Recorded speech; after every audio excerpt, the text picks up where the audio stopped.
Hello and welcome to episode 43 of the Classical Guitar Composers Podcast. As always, I am your host, Chris Hales. Glad to be bringing you another episode of the only show that features original classical guitar compositions submitted by listeners like you.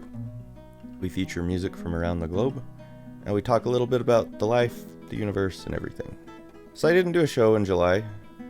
As I said, I was looking at a fairly busy July and didn't think I'd be able to get one in.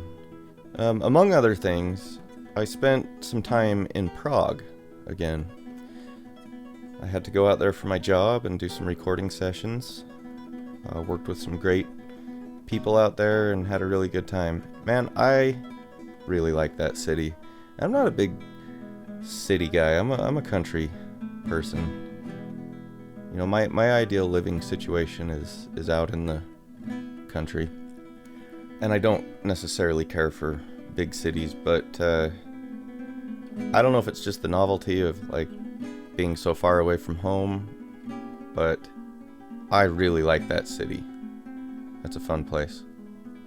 So I got to go out there. This is the second time I've been out there, and like I said, did some work, but this time I also brought my wife along, and so it was kind of a all-in-one trip. It was a business trip during the day, and it was a vacation each night. we stayed a few extra days and had a really great time. And I gotta say, one observation I have about Prague, and this probably goes for a lot of Europe, but Prague is the only place I've really been to, but you guys know what you're doing with coffee. As far as espresso goes anyway, I had some of the best espresso I've ever had in my life. And multiple times from a few different locations. I mean, even the chains there are better. It was good stuff. I was very, very impressed with the coffee situation. Although there's no drip coffee, but that's okay. I switched over to espresso and I had no problem. Absolutely loved it. It's kind of funny because in America, in the Pacific Northwest region, those folks up there think that they invented coffee. I mean, really. I've never had a good cup of coffee in Oregon or Washington. I've spent plenty of time up there. I've been to plenty of different shops up there. I've never had a decent espresso. Or a decent cup of drip coffee, for that matter. I mean, just everything has been as not even ordinary. I mean, less than average cups of coffee over and over and over again up there. And when I used to work as a barista, no kidding, no exaggeration, I had multiple encounters where someone would come in and they'd say, I'm from Portland, and so, make my coffee good. I'm from Seattle, blah, blah, blah. I'm from Eugene, blah, blah, blah. And I would just roll my eyes and I'd be like, okay. Now when someone would come in and tell me they were from Italy, which also happened, I took extra care on their drink. But I assumed that there was good coffee in the Pacific Northwest until I went there the first time. And the best coffee I had came from McDonald's. I'm not kidding. So I'm here to tell you, in Prague, over in the Karlin area, particularly, some really good coffee over there. Now, y'all still don't know what you're doing with iced tea, though. I ordered one iced tea in Prague, and I said, I'm done. I'm just done. I mean, it was the nastiest concoction I've ever tasted. It was, it was sweetened for one thing, and I don't like sweetened tea. However, sweetened tea still, it can be good. It's just not the way I prefer it. But I don't know what that was, but it was disgusting. And y'all aren't really into ice over there either, so iced tea is a stretch. I would hardly call it chilled. And so it was like drinking like this lukewarm brown mess. So coffee's great. I just don't order iced tea when you're there. That's all I can tell you. Also, I have to admire the use of bones in the decor out there. We we took a little train day trip out to the Kutnahora town to see that famous bone chapel, and it did not disappoint. And it's funny, I've been telling people at home about it, and they all just find it to be the most morbid thing ever, and my wife and I were just like, this is awesome. So it was a really, really great experience. I did a lot more this time. I did a lot more touristing things than previously because I had my wife with me, and as many of you listeners know, I am a big fan of cemeteries. And wow, there's an incredible cemetery there. I think it's the biggest cemetery I've ever been to. I'm sure of it. I'm sure it's bigger than the Salt Lake Cemetery, which is quite large. But this one, I think it's called Olshansky. That cemetery is the most beautiful cemetery I've ever seen in my life. Up to that point, my favorite cemetery that I'd ever been to is Rose Hill Cemetery in Macon, Georgia.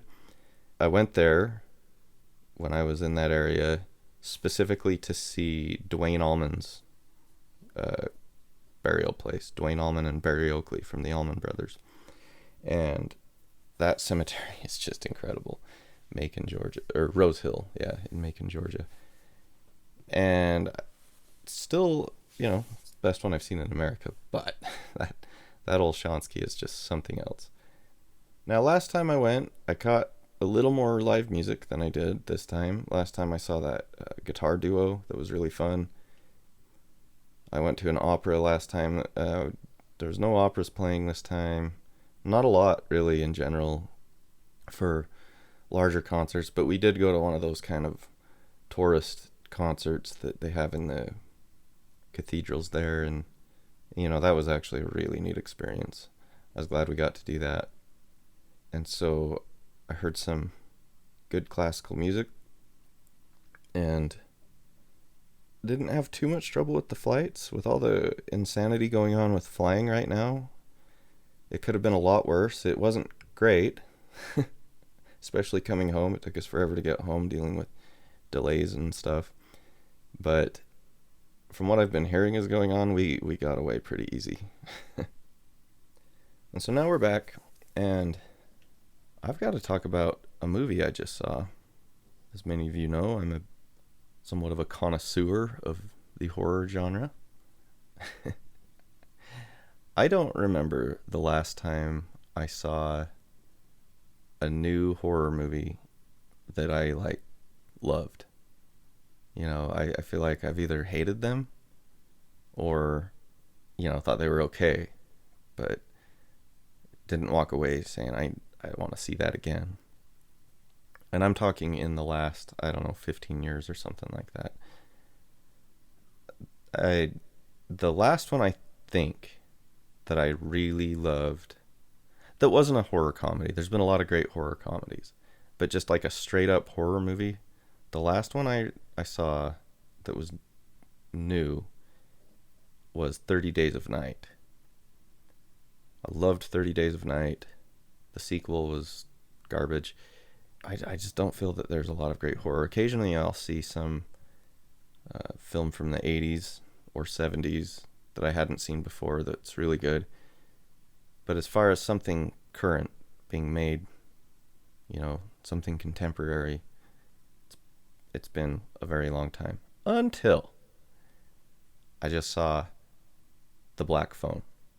And man, I loved it. I absolutely loved that movie. If Jeremy and I did our horror movie draft today, that movie makes my draft. I don't know what it replaces, but it definitely makes the draft. It's so good. I thought the acting was phenomenal. The casting, I loved the way it unfolded. The whole thing. And it didn't have a stupid ending, which a lot of movies suffer from. Really good movies, but kind of a lame ending. Or this movie I felt was very original. One of the more unique horror movies I've seen in a long time. So if you are a horror fan, I highly, highly recommend it. And if you're not, I don't recommend it. It's not for you. was excited to talk about it because I feel like I spend a lot more time talking about things I dislike. And there's something I love. Speaking of things I dislike, though, I also read a horror, I put in quotes, book called The Final Girls Support Group. My friend Jeremy, who's been on the show, lent it to me. Thought I might enjoy it. And I thought it was a great idea. I thought it sounded like a really fun book, and I think it was a really fun idea. But it's a heap of trash. I mean, it is a flaming pile of garbage. It is called The Final Girls Support Group. And I read the entire thing because, I mean, honestly, this is one where one chapter in was enough for me to go, this is stupid. I'm out. But my daughter really, really wanted to read it. And, you know, I'm a pretty, I let my kids watch a lot of stuff. You know, but there's a limit. And there's that book where I was like, no, this isn't a book for kids. This is too stuff in it I don't want you to read. But she just wanted to read it so bad. So what I did was I read it, and then I like put post-it notes over the areas that she would need to skip.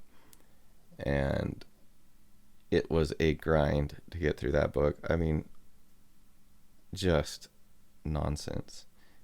And if you're not familiar, the idea of a final girl is that horror trope that came about in the 80s, how, you know, in these slashers, it would always come down to this final girl to face off with the killer. And so this book takes, you know, a representation of all those great slasher movies. It's got one of them from Friday the 13th. It's got, you know, a character who's supposed to be Jamie Lee Curtis from Halloween, Scream, Nightmare on Elm Street. Oh, Texas Chainsaw Massacre. And then finally, this one baffled me. So your main character, your main final girl, is from the movie Silent Night, Deadly Night, which is an okay movie. It's not great. But it doesn't even have a final girl. It's based on Linnea Quigley's character from Silent Night, Deadly Night. And she dies. Spoiler alert. She's not a final girl. That movie doesn't follow that format. So anyway, it doesn't make sense anyway. But then the dude could have used the girl from Black Christmas, which is a far better movie and would fit the group better. Does have a final girl. So anyway, but then on top of it, I mean, he's a bad writer. He's a bad writer. It's terrible writing. It's terrible storytelling. It's just amateur. And look, I'm not a writer. I'm not gonna pretend to be like a wise connoisseur of the English language. Obviously, if you listen to my podcast, my brain and tongue clash. I have a hard time finishing a thought, let alone, you know. And believe me, I'm no better at writing. But I know bullcrap when I read it. Yeah, so anyway, for my daughter, I took a sticky note and I put it on the front of the book. And I wrote on it, turn the book over. And on the back, I had a sticky note that says, you skipped all the boring parts, which she thought was really funny. But she was so insistent to read it. And now she has come to the realization that no matter how bad she wanted it to be good, and no matter how bad she wanted to like it, it is just pure crap. But I am glad to be back. You know, it's August now, summer's winding down, and in September I have some concert tickets to Iron Maiden. It's the first time I've been excited to go to a concert in years. I used to go to too many concerts. I kind of got burnt out on them. And I generally, like, don't want to go to them anymore. Like, it's pretty rare that I want to. But I've never seen Iron Maiden. I've thought about going to them many times. And, you know, I kind of, for a long time, like, well, I mean, I still pass, but I felt that concerts needed to be like $30 or less, or else they weren't worth it. I mean, really, that was pretty unrealistic. But like let's say $50 or whatever. But now I'm kind of like at a point where I'm like, if there's a band that I love that I haven't seen yet and they're coming, I might just fork out some money to go see them. And Iron Maiden is like the top of that list. Probably my favorite band that I've never seen that still tours. And what's pretty cool about Iron Maiden, it's pretty much the original band, or what you could call the original band. This is the band that recorded all those iconic albums in the 80s, plus a guitarist. So it's not missing anybody. They've just added a guitarist. And what I've got to say, I've got their new album, and it is one of the best albums they've ever put out, in my opinion. And I would say this is the best new album by an old band I have ever heard. A lot of bands that, were big in the 80s, they'll put something out now or 10 years ago or whatever, long time later, and it's never like great, And granted, Iron Maiden's never stopped putting out albums all these years. They're not like an 80s band who've gotten back together. They've, they had a little bit of rotation in the 90s going, but then they reformed with everybody in the year 2000. And they've been putting out music. Anyway, the last time I remember a band putting out an album this good that, is post their heyday, let's just put it that way, is when the Allman Brothers put out their album Hitting the Note in 2003. That was the first album in a while from them, and they had kind of reformed the band with the lineup that they used up until they finished, and they put out that one album Hitting the Note, and it was really, really good. And in 2003, man, I was really into the Allman Brothers. That's a great album, but I think that the new Iron Maiden album Senjutsu beats it in I don't mean like a side-by-side comparison, but against Iron Maiden's own catalog versus like Hitting the Note against the Allman Brothers catalog. And yeah, I'm so excited for this Iron Maiden concert. I can't wait. I'm all geared up for fall, man. I'm all geared up for fall. We've got that coming up. I'm ready for some cooler weather. I'm ready for hunting season. And, I'm also kind of ready for the Halloween season, man. That movie, The Black Phone, really got me in a horror mood. It was so good. So, I know this is a classical guitar show, and here I am talking about rock bands, but that's what I do. I've had like an unfortunate month in that, I had the period of time where I had to focus on the puppy during my normal practice times. There's that interruption, and then I was getting back into the routine, and it was going pretty well, and I kind of rotated out some pieces. I started a new etude, I started a different Bach piece, and I had been working on a composition and then reworking some older pieces. That was kind of my current repertoire. And I freaking broke my thumbnail. I was working on my dad's truck. I changed out a starting motor for him, and he was laughing at how, like, I was saying I'm always being careful to not break my nails, but I didn't break a nail. And then I came home, and I think I grabbed a box that was kind of heavy, like a cardboard box. My thumb slid up the side, and it just ripped open the thumbnail. And I was like, you gotta be kidding me. And it ripped it really low. And so I've like got a long time ago. It's just now getting to where I can kind of play. So it's been a really crappy like 2 months without guitar playing, other than just, I'm playing a little bit, but not like real serious practicing. And as you can probably hear, I think I've got a bit of a head cold, which has not made me even want to touch my guitar or do anything. So yeah, guitar is in a back seat at the moment, but man, I'm dying to play some. When I was in Prague at that little tourist concert, so it was like a string quartet mostly, or maybe it was a quintet, and they, there was some other things. They had some singers that did a couple of numbers, and then they did some stuff on the organ in that cathedral, and that was really cool. But anyway, they played that piece called the Vltava, which is named after the river there, and that one was my favorite thing in the program. It really moved me, and I've heard the piece, but I've never really gotten into it. I've never really known it, and I don't even know what the original piece is, if it's a piano piece or if it's an orchestrated piece, because you hear all kinds of versions of it. But I want to find a good classical guitar arrangement of that. And no, I have not really looked yet, but that's something I want to get on my radar. And if there's not one, I'd like to arrange one, because man, that's a gorgeous piece. So with that, let's go on to some music. I know we're already getting some because it sounds like my daughter's practicing piano upstairs, and I'm too far into this to back out now. We're just going to have to deal with it.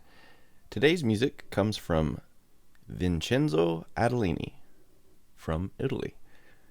Vincenzo writes, "Hi, I am an Italian classical guitarist and composer. This is my latest release. I'd love it if you will play them in your podcast. Anyway, thanks for your time. Have a nice day." Thank you, sir. A man of few words. Here are two pieces by Vincenzo Adelini titled Fragile and Good Luck.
is. We've just heard Fragile and Good Luck by Vincenzo Adelini.